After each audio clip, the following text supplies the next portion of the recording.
The mahogany conference table stretched before me like a battlefield. On one side sat my family, Mom, Dad, and my younger sister Claire, all draped in expensive suits that screamed old money. On the other side, I sat alone in my simple black blazer from Target, feeling every bit the outsider they had always treated me as. "Just sign the papers, Margaret," Dad said, sliding the stack of documents across the polished surface. His voice was firm, final. "It's for the best. Claire has the business degree. She knows how to run grandfather's company." I stared at the inheritance transfer papers, my grandfather's final gift to me, a 51% controlling stake in Montgomery Technologies, worth over $200 million. His will had shocked everyone by naming me, not Claire, as his successor. He had passed 3 months ago, and they had spent every moment since trying to undo his decision. "I earned my engineering degree while working full-time," I said quietly, my fingers tightening around the edge of the table. "I understand the technical side of our products better than anyone." Mom let out a small, disdainful sigh, flicking a perfectly manicured hand. "Please, Margaret. Working as a waitress and taking online courses hardly compares to Claire's MBA from Harvard. Don't embarrass yourself."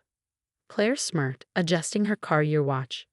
"Don't worry, sis. You can stay in R&D. Someone has to do the grunt work." 10 years of their belittling flashed through my mind. Claire attending private schools while I was sent to public ones, family vacations I wasn't invited to because I was too busy working, their refusal to help with my college expenses while Claire had a free ride. But grandfather had seen something in me they never had. During his final months, we spent hours discussing his vision for the company's future. "You have the heart of an innovator, Margaret," he had told me. "Claire sees dollar signs. You see possibilities." And now they wanted me to throw that all away, to sign over my birthright to the sister who had never worked a day in her life.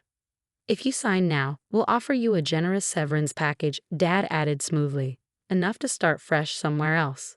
It's more than fair." I touched the small key pendant hanging around my neck, grandfather's last gift to me. My fingers curled around it like a lifeline. "What about the CEO interview?" I asked. "Shouldn't we wait until—" "The board already approved Claire," Mom cut in, her tone clipped. "This is just a formality. Sign the papers, Margaret. Don't make this difficult." I reached for the pen. Claire's eyes gleamed with triumph. Then I remembered grandfather's words. "When the time comes, trust your instincts. You're stronger than you know." I set the pen down. "No." The room fell silent. Dad's expression darkened. "Excuse me?" I said no. I pushed my chair back and stood, my pulse steadying with resolve. "I'm not signing anything. Grandfather chose me for a reason." Claire's perfect red lips twisted into a sneer. "You really think you can run this company? You'll drive it into the ground in months. Face it, Margaret. You're not qualified. You're not good enough. You never have been." "That's enough." A commanding voice rang out from the doorway. We all turned as James Morrison, grandfather's longtime attorney, entered, accompanied by a poised woman in an impeccably tailored suit.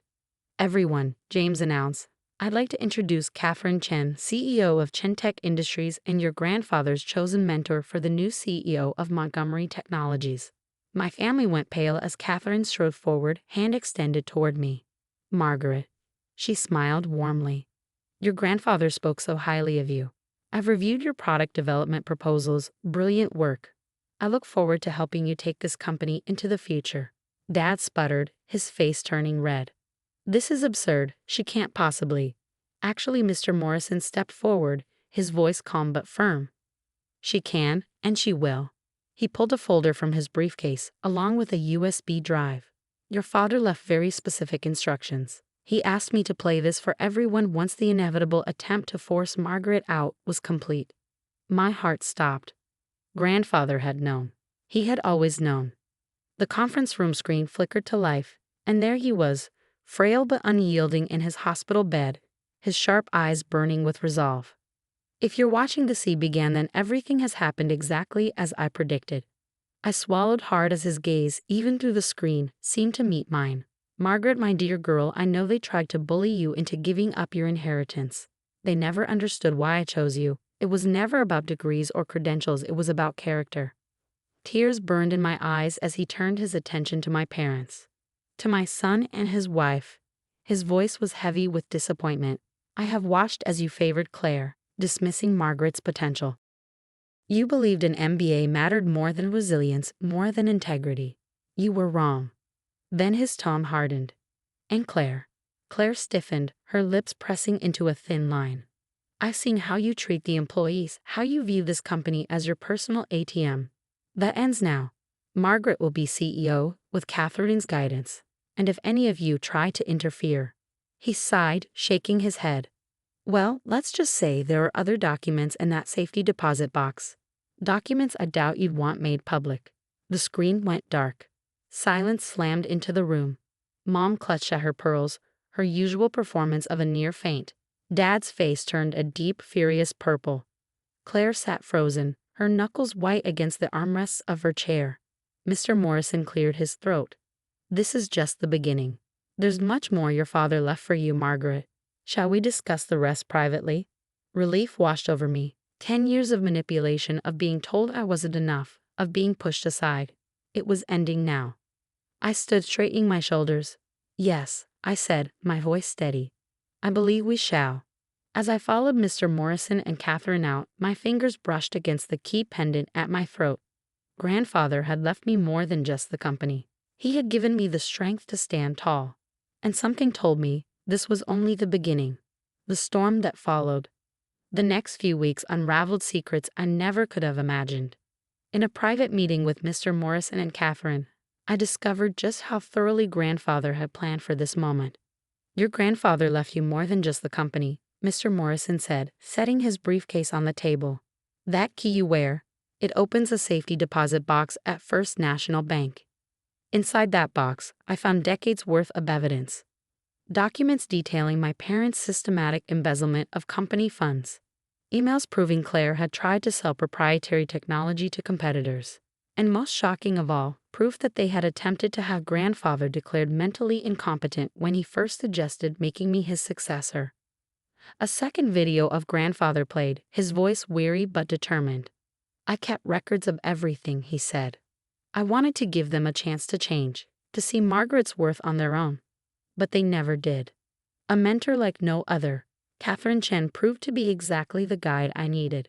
A self-made billionaire who had started as an engineer, she understood both the technical and business sides of the industry. Your grandfather reached out to me 6 months ago, she told me over coffee in her sleek office. He said he found a kindred spirit in you, someone who saw technology as a way to change lives, not just make money. Under her guidance, I threw myself into learning every aspect of the business. To my surprise, the board members, many of whom had known Grandfather for decades, welcomed me warmly. Even more unexpected, the flood of employees who came forward with their own stories. Your sister tried to fire me because I wouldn't fudge the numbers for her. Our CFO confided one evening. Your grandfather stopped her. He always protected us from their worst impulses. The final attack. But my family wasn't going down without a fight. They hired lawyers to contest the will, tried to spread rumors about my competency, and then during my first official board meeting as CEO, they played their final desperate card. I stood at the podium, prepared to present my vision for the company's future, when the doors burst open. Mom, Dad, and Claire stormed in, dragging an unfamiliar man behind them. This is Dr. Phillips, Dad declared triumphantly. He's prepared to testify that Father was mentally incompetent when he changed his will. We have documentation. I barely had time to react before Catherine spoke, her voice cutting through the room like steel. Actually, she said smoothly, we have something far more interesting. She nodded toward Mr. Morrison, who pressed a button on his laptop. The conference screen lit up again. Grandfather appeared, looking sharp and alert. The timestamp was dated just 2 weeks before his death. On the video, he sat across from a nervous-looking man, Dr. Phillips himself. So Grandfather's voice came calm and amused. You want me declared incompetent. Dr. Phillips shifted uncomfortably. And my son is paying you how much for this false diagnosis? Silence. Then Grandfather leaned back with a chuckle. Don't worry, doctor. I'm recording this conversation for my granddaughter. When she becomes CEO, she'll know everything. Dr. Phillips turned pale, stepping away from my parents. I need to leave. Oh, stay, Catherine said smoothly, her smile cold. I'm sure the SEC investigators would love to talk to you about medical fraud. I watched as my parents and Claire seemed to deflate, the weight of their defeat settling over them. They hadn't just lost the company, they had lost everything. Their reputations, their power, their carefully curated illusion of respectability. You can't do this to us, Mom wailed. We're family. I met her tearful gaze, my voice steady. Family doesn't try to destroy each other. Family doesn't spend years tearing someone down. I touched the key pendant at my neck, drawing strength from it. Grandfather showed me what real family means, supporting each other, believing in each other, lifting each other up. I let the silence stretch, letting them feel the weight of their own choices before I spoke again. You have two options. Resign quietly from all company positions, sign the non-disclosure agreements Mr. Morrison has prepared, and walk away with your personal assets intact. Claire's voice was barely a whisper. Or we release everything. Every document, every email, every recording. I tilted my head. I'm sure the press would love to hear how the great Montgomery family tried to defraud their own father and daughter. They signed the papers within the hour. 6 months later, Montgomery Technologies was thriving. Our latest innovation, a line of medical devices I had quietly developed during my years in R&D, was transforming patient care. The stock price had doubled. Employee morale was at an all-time high.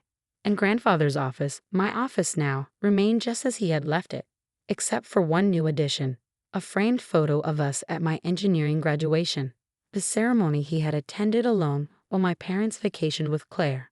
You see possibilities, he had told me that day. Now, sitting at his desk, I finally understood. He had seen me when no one else did, and he had given me the tools to prove them all wrong. Moving forward, one evening, as I was working late, Catherine stopped by. Your grandfather would be proud, she said, glancing around the office. You've exceeded even his expectations. I smiled, fingers brushing the key that still hung around my neck. I had good teachers. And your family? She asked carefully. I exhaled, nodding. They moved abroad.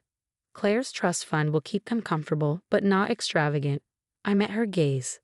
It's enough. And it was enough. I didn't need their approval anymore. I had something better, self-respect. Purpose, the knowledge that I had proven myself not through cruelty or revenge, but through hard work and integrity, just like grandfather had taught me. Giving back, that night, on my drive home, I passed the small diner where I had worked during college. On impulse, I pulled into the parking lot. Inside, the warm scent of coffee and fresh bread filled the air. And there, behind the counter, was Sally, my old manager, still greeting customers with the same kind smile. Margaret Montgomery, she exclaimed, pulling me into a hug. I saw you in the Business Journal, CEO of Montgomery Technologies. Thanks to people like you, I told her sincerely. You gave me shifts that worked around my class schedule, covered for me during finals. I wouldn't be here without people who believed in me. An idea struck me.